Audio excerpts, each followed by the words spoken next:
Welcome to lecture 3 of direct taxation, where we are continuing module 1. So as we already know that under module 1, these different concepts are being covered, out of which we have already covered basic concepts, capital and revenue, receipts and expenditures, basis of charge and scope of total income, residential status.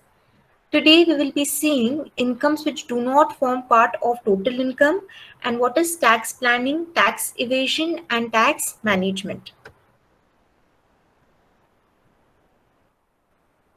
But there were certain minute things which had some exceptions. So today, apart from incomes which do not form part of total income, tax planning, tax evasion, tax management, we will also be covering what are the golden rule of income tax. I think in my lecture 1, I've already told you what is the golden rule of income tax. But today we will be seeing what is the exception to this rule. Likewise, what is the exception to the basic condition of residential status. So today we will be covering these 4 points. So moving ahead. Okay. What is the golden rule of income tax? So I told you the golden rule of income tax is whatever income is earned in the previous year, it is chargeable to tax or it is liable, like the particular SSC is liable to pay tax in the assessment year. So previous year is a year in which the SSC is going to earn income, and assessment year is the year in which the SSC is going to pay tax on the income that he's earned in the previous year. So by now you all know who is an SSC, what is previous year, what is assessment year. So I think this should also be clear to you all. Golden rule of income tax is whatever income is earned by the SSC in the previous year, it will be charged to tax in the assessment year. Okay. Now, there are certain exceptions to this rule.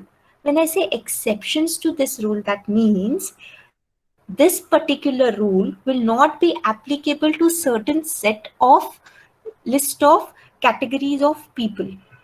So that is what we will be seeing in this slide. So let us see what is the golden rule of income tax. Income of the previous year is assessed to tax in the assessment year following the previous year. We know that the assessment year is a year which is following previous year. So if previous year is 2019-20, current if we take, the previous year is 1920, then the assessment year will be 2020-2021. And whatever income is earned in 2019, 2020, 20, that will be chargeable to tax in 2020, 2021. But there are certain exceptions to this rule. What do you mean by exceptions? Means where the income of the previous year is assessed in the previous year itself. Means there are certain 5 exceptions to this rule, which means that this rule will not be applicable to 5 certain sets of categories of people. In those cases, whatever income is earned in the previous year, it will be chargeable to tax in the same year. Suppose I'm earning income in 2019-20 and I am falling into that list of categories of exception, then I have to pay tax in that year only, in the year in which I'm earning income. So I hope you all understood what is the meaning of exception to this rule. Means this rule is not applicable to this below 5. So I'll just read out to whom it is not applicable. To a shipping business of non-resident, persons living in India, AOP or BOI artificial juridical person formed for a particular event or purpose, persons likely to transfer property to avoid tax, and discontinued business. So for these 5 categories, the rule is what? The rule is whatever income is earned in the previous year, it will be chargeable to tax in the same year. That means in the previous year only they have to pay tax to the government. Now I'll individually explain what do you mean by the shipping business of non-resident. See, if there is a now who is a non-resident? You all already know, we are well versed with who is a non-resident. Now, suppose he is a non-resident, that he is not a resident of India, and he is having a shipping business. Now, what do you mean by shipping business? Shipping business means where a ship is belonging to a charter. Charter means where he is providing a transportation facility through ship from one place to another. Maybe either he is in that ship, he is carrying passengers, maybe he's carrying animals in that ship, maybe he's carrying mails in that ship, goods in that ship. So irrespective of what he's carrying in that ship, it can be passengers, it can be livestock, it can be goods, okay, but he's starting that ship from the port in India. So you know that India has different ports. There is Mumbai port, Goa port. Port is the edge of a boundary of Indian territories and the water, sea level. So when the ship is, all these goods from India or the persons from India are shipped into a port in India, but that ship is of a business. It is a ship belonging to a non-resident. Means non-resident is carrying out that shipping business. Okay, then whatever, whenever he's leaving the port, and obviously when I am suppose want to go from here to US, maybe by a ship, so I have to pay some shipping charges, to the owner, to the that particular company who is providing that shipping business. And suppose if it is a non-resident, then that non-resident who is earning income in India is liable to pay tax in the same year and not in the assessment year. So I hope you understood what is the meaning of shipping business of non-resident.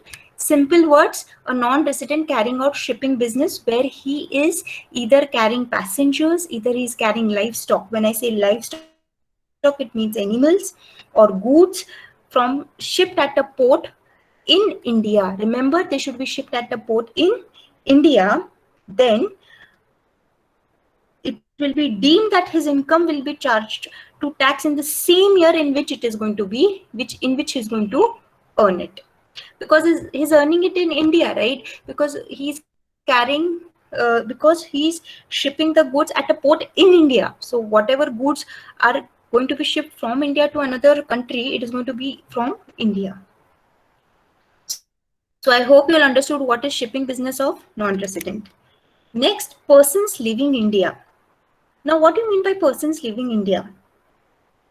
See, we come across many individuals, many of our relatives also we come across who plan to leave India, okay? And they plan to settle outside India and they have no intention of returning back to India. So maybe because for XYZ reasons, they want to leave India and they have no intention at all to return back to India. So such persons who are leaving India with an intention of never returning back to India, or maybe returning just for holiday purposes, okay, and they are leaving India. So whatever income they have earned, suppose the previous year, as we know, is suppose 2019-2020, and we know it starts from April 2019, and I, okay, decide to leave India in the month of November with an intention that I'm never going to come back to India. I'll just come for holiday purposes.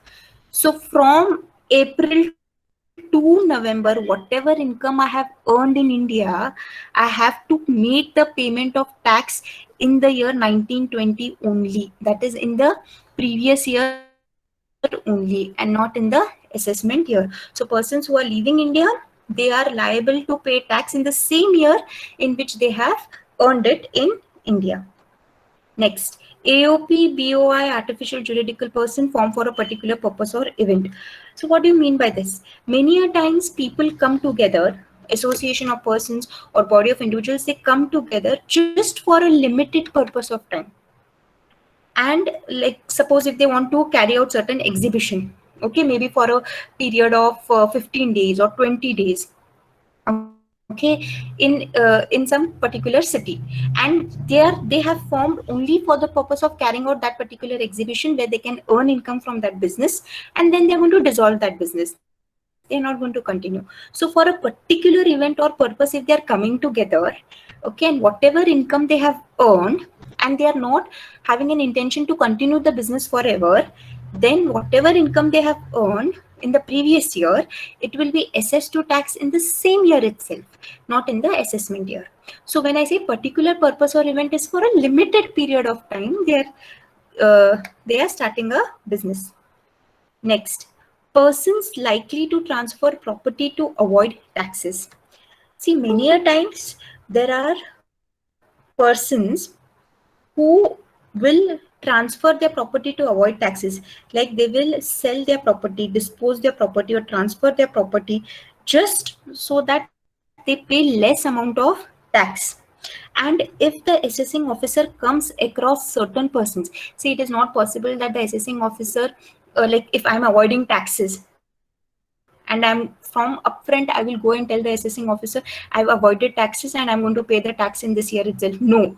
If the assessing officer will come across certain persons who are avoiding to pay tax by transferring their property, okay, then such person will have to pay tax in the same year in which he is earning the income. Next is discontinued business. Suppose there is any business or profession which is discontinued in any particular year, the income of the period of that year, whatever income he's earning in that year, it will be charged in the same year itself. Suppose, as I told you all, suppose we take the previous year as 1920, and obviously previous year starts from April 19 and closes down in March 20. So suppose I have a business and I'm discontinuing that business in December 2019. So when I'm discontinuing in 2019, discontinued means that business will never start again. I've just closed down the business or shut down the business. So whatever income I've earned in 1920, from April to December, it will be charged to tax in the same year itself and not in the assessment year. And this is when it is at the discretion of the assessing officer. Now, who is assessing officer? We have already seen in our lecture 1 that he is a person who will assess the income of an individual and will determine what is the tax to be paid by an individual.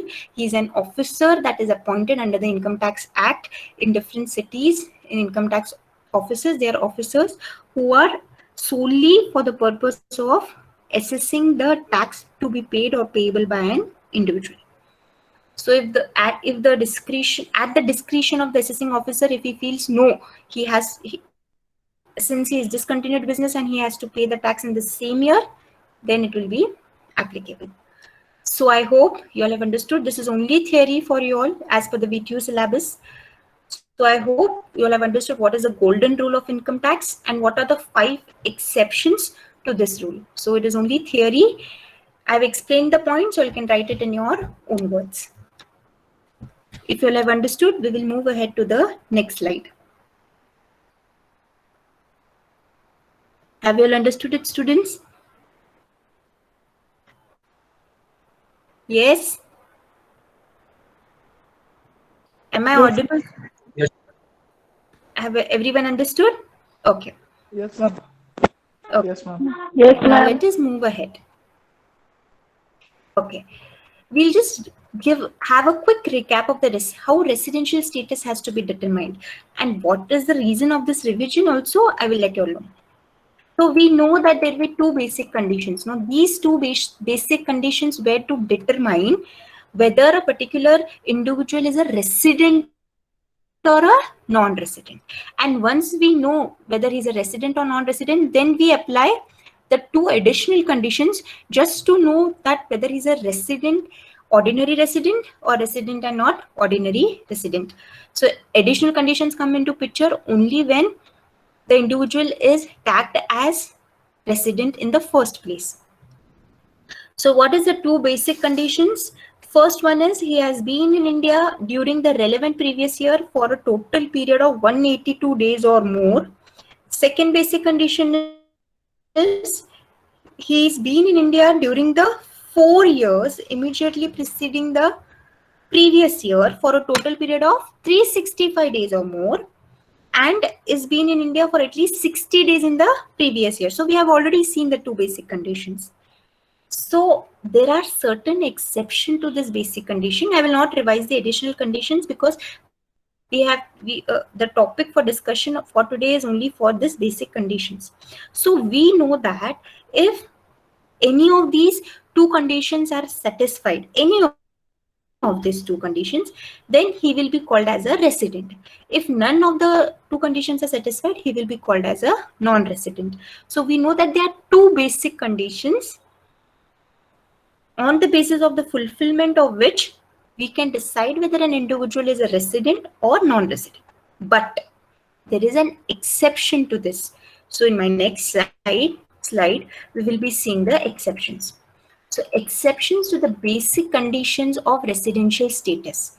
Again, when I say exceptions, what does that mean? That means that these two conditions will not be applicable to certain category of people. Now let us see. Now, the two conditions will not be applicable to a person who is leaving India for employment.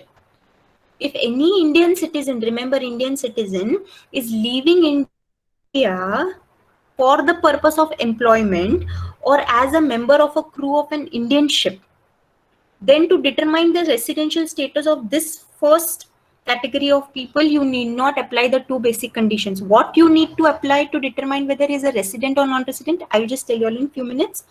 And second thing is, Indian citizens or persons of Indian origin engaged outside India in an employment or business or profession or any other vocation who comes on visit to India during the relevant previous year. So just in short, remember any person who is an Indian citizen and he goes outside India for employment purpose. In short, just remember for employment purpose, if he is situated outside India, okay, and he comes to India only just on a visit. So for him, what is the basic conditions that you're going to apply in order to determine whether he's a resident or a non-resident is only one basic condition. That is, his stay in the relevant previous year should amount to 182 days. Either it can be 182 days or more, not less than 182 days. So suppose if I'm an Indian citizen and I am going outside India for an employment purpose, and I just come to India for a visit in India, okay, during the relevant previous year, then how will you determine I'm a resident or a non-resident? Just by seeing that in the relevant previous year. When I say relevant previous year, it is immediately preceding the assessment year.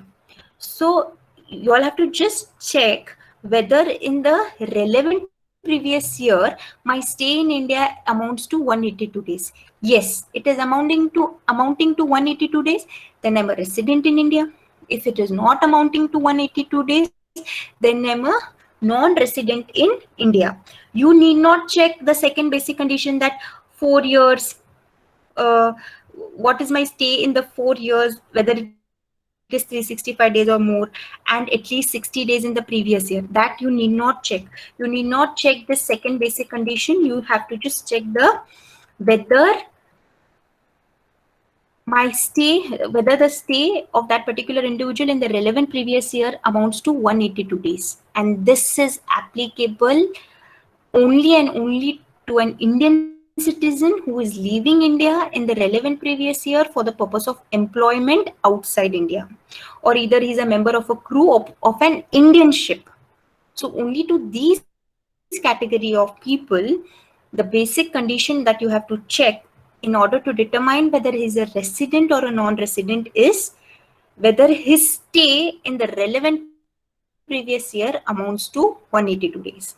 If yes, he's a resident. If no, he's a non-resident. Now, moving ahead. Now coming back to incomes which do not form part of total income. Section 10. Now see, what is income? I already told you it is any income is a inclusive definition, that is, it is not an exhaustive one, which means that anything what you are receiving is your income. Any gain what you're receiving is your income. But under income tax, there are certain incomes which even they fall under the definition of income, they will not form a part of total income. And how to calculate total income, we have already seen in our module 1, 2. In our lecture 2, we have already seen what is total income. So what do you mean by incomes which do not form part of total income? Means government has clearly specified, that is the Income Tax Act has clearly specified that if these categories of incomes is received by an individual, they will be completely exempt. Completely exempt means even if you're receiving that gain, even if you're receiving that income, we will not charge tax on that income.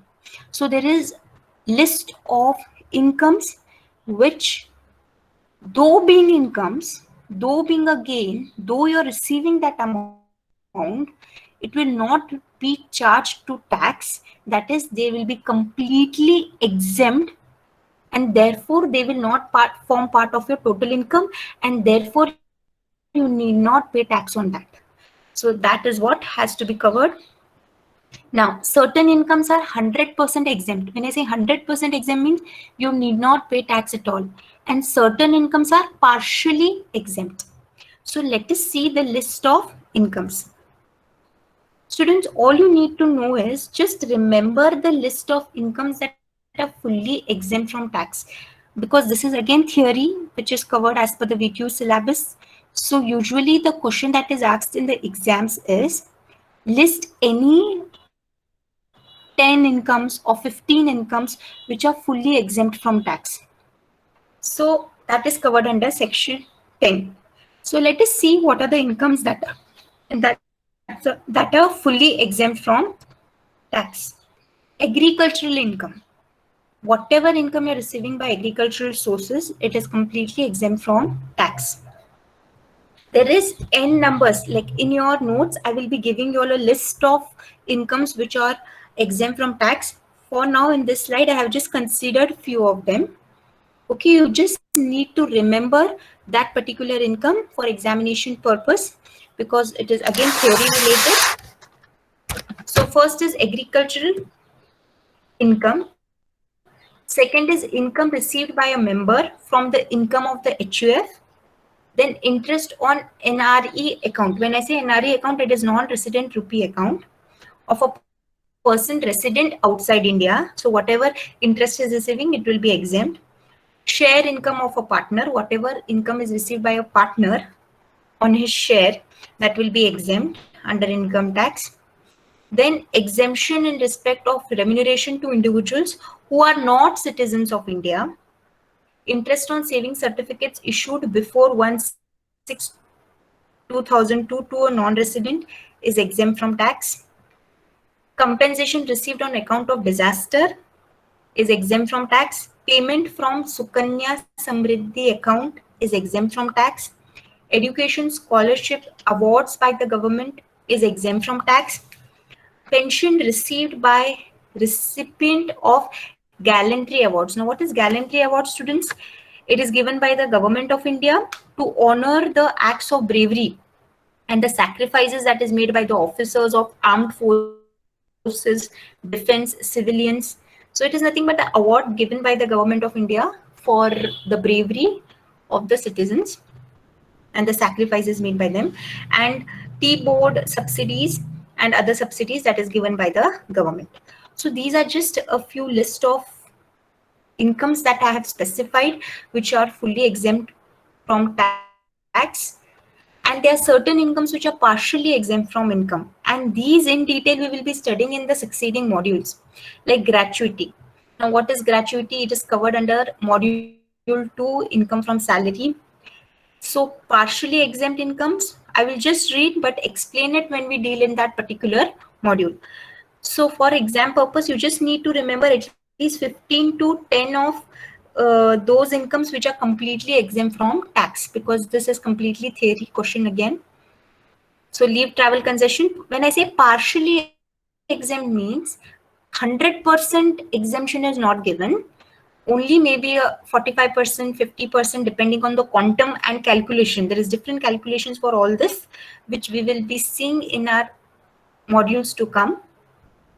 So gratuity, leave travel concession, encashment of unutilized earned leave on retirement, commutation of pension, retrenchment compensation, all this is covered in your salary chapter. Receipts from LIC, house rent allowance, special allowance or benefit, income of a member of a scheduled tribe, exemption in respect of clubbed income of minor child, voluntary retirement receipts, this is covered under income from other sources. So students, for now, just concentrate on fully exempted income. That is 100% exemption is available, and this individually we will be seeing in the coming modules, like what portion is exempted and what portion is chargeable to tax. So I hope you will have understood the concept of incomes which do not form part of total income, which is covered under section 10. There is still many more which are fully exempt from income, which I will be giving you all in your notes. So moving ahead, let us understand what is tax planning, what is tax evasion, and what is tax management. Now, what do you mean by tax planning? See, every SSC is earning income more than 2,50,000 is liable to pay tax. Correct? Now, tax planning is a legal way to plan the payment of tax in such a way that I pay less tax. Legal way. Remember, I am telling it is a legal way. Now, under Income Tax Act, government is giving so many exemptions, so many deductions, so many allowances, so many rebates. But I should know how to use which exemption, deduction, okay, rebate. So if I plan my income in such a structure or in such a way that with the help of the provisions given in the income tax, if I'm able to reduce my tax, that is called as tax planning. So tax planning is planning the payment of tax in such a way which will help me reduce my tax liability, okay, but by using legal measures or legal actions. Legal actions means by using whatever is provided in the Income Tax Act, whatever deductions are provided under Income Tax Act, exemptions provided under Income Tax Act. By using all that, if I am reducing my tax liability, then it is called as tax planning. So let us see. Tax planning can be understood as the activity undertaken by the SSC to reduce the tax liability by making optimum use of all permissible. When I say permissible means it is allowed under Income Tax Act 1962. All permissible allowances, deductions, concessions, exemptions, rebates, exclusions, and so forth are available under the statute. So remember, tax planning means it is a legal way. You are just going to use the allowances in such a way, deductions in such a way, exemptions in such a way which will help you reduce your tax liability in legal way. So if you're planning the payment of tax in such a way, okay, what is going to be the benefit to you? The benefit, what you're going to fetch is you're going to pay a lesser amount of tax, correct? Plus, you're not going to be caught by the assessing officer because you can tell him I have legally done and I have used all the permissible exemptions what that was allowed under the statute. And what will happen? It will reduce your tax liability. It will minimize the litigations because you have used permissible allowances. Then it will help you invest. Then you have saved the money on your tax money on the income that you're earned. So that income again you can invest it somewhere else. So you have a productive investment. This is the advantage of tax planning. Plus there will be economic stability because all the resources will be used properly. Because see, exemptions are deductions are given when you are investing, suppose in mutual funds. So when you're investing in mutual funds, you're getting deductions. So you plan your tax in such a way. So when you're investing in mutual funds, then the money is going where? It is going to the economy. It is flowing in the national projects. So in this way, there is an economic stability also happening and healthy growth of economy also takes place. Because tax planning involves the generation of white money. There is no black money involved in tax planning. There is generation of white money. So there will be a healthy growth of the economy as well. So I hope you'll understood what is the meaning of tax planning. Now let us see next what is tax evasion. This is again theory. Once you'll understand the concept, you can write it in your own words. Now what is evasion? Evasion means avoiding the payment of taxes. Evasion means not, it is an action, but which action? Legal or illegal? It is an illegal action. Illegal action where an SSE is going to deliberately, when I say deliberately means intentionally, he is going to avoid paying the taxes. He is going to avoid paying whatever is his true tax liability. Suppose he is liable to pay 2 lakh to the government as tax, he is going to avoid paying that. He is going to intentionally, illegally going to avoid, evade the tax. Okay, and what is the consequences if he comes in the hands of the assessing officer? He will be having criminal charges plus lots of penalties, punishments, because he has taken an illegal way to evade the taxes. He's taken certain ways which is not mentioned in the Income Tax Act. Okay, just because he didn't want to pay tax to the government, and he is circulating black money in the country. So your economy also, there will not be healthy economic growth also in the country. There will not be healthy growth of economy in the country because he will be circulating what? Black money. So this is tax evasion. So let us see. Tax evasion is an illegal action in which a person or an entity deliberately avoids paying a true tax liability. Deliberately means intentionally, purposely. Now, those who are caught evading taxes are generally subject to criminal charges and substantial penalties. So, depending upon the quantum of tax evasion, he will be liable to criminal charges and penalties to be paid to the government. I hope you have understood what is tax evasion. Next is tax management. Now, what do you mean by tax management? Just tax management is nothing but managing the tax to be paid.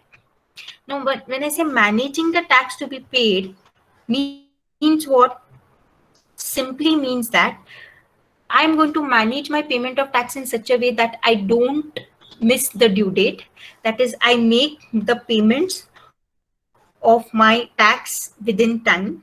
I manage the time for the payment of tax. Okay. Then what do? Is I comply with all the provisions of income tax in time. Okay. Then I get my books audited in time. I manage my entire tax related aspects in such a way that I have not crossed any due date. I have not missed any compliance. I have not missed any provisions under the act. So that means I am leveling everything in respect of tax payment to be made. So I am filing my return in time. I'm getting my books audited in time. I'm cutting the TDS in time. I'm complying the provisions of the act in time. Suppose if there is some assessment against me, assessment means when the assessing officer is having any queries against me, I'm addressing to that queries in time. So managing the tax related aspects in time, or managing the finances for the purpose of tax payment in time, is nothing but tax management. So tax management means management of finances for the purpose of paying tax. The objective of tax management is to comply with the provisions of income tax and its allied rules. Tax management deals with filing of return in time, because you have to file income tax return, correct? So you're filing the return in time, making the payment of tax in time, getting the books audited in time, deducting TDS at time. Now, tax management relates to managing the past activities, the present activities, as well as the future activities. Now, when I say past activities means, suppose if there is any assessment proceedings that is going against me, assessing officer is, having some charge against me, then I address to it, okay, okay, properly in time. So that is past. Present is filing of the return, whatever payment of advance tax I have to make, I am making it in time. Next, future means whatever corrective action I have to take against, suppose if I've missed out on something and some action is required to take, I immediately take corrective action for the future, so that so that I have a proper management of all the tax related aspects. Next, and if you have tax management, what will happen? It will help you avoiding payment of interest, penalty, and prosecution. Because if you're not filing return in time, or if you're not paying income tax in time, you are liable for interest, penalty, and then assessing officer will have a charge against you. So, but if you're following tax management and doing everything in time relating to tax related aspects, then you will be avoiding all this. So tax management is essential for every SSC. It is good that if every SSC practices tax management, then everything will be in line in respect to the tax that he is supposed to pay to the government. So by this, we have understood what is tax planning, what is tax evasion, and what is tax management. We have also seen what are the incomes that do not form part of total income, which in short means exempted income. Then we saw what is the exceptions to the residential basic condition of in determining the residential status. And we also saw what are the exceptions to the golden rule of income tax. So thank you, students. By this, we have completed the theory relating to module 1. In my next class, we will be beginning with problems. And in module 1, you have problems only and only relating to determining the residential status of an individual. So by this, we have completed the theory relating to module 1. Thank you so much, students.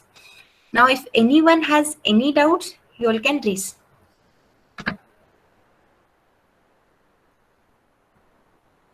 If anyone has any doubts relating to the lecture that we covered today, you all can raise your doubts.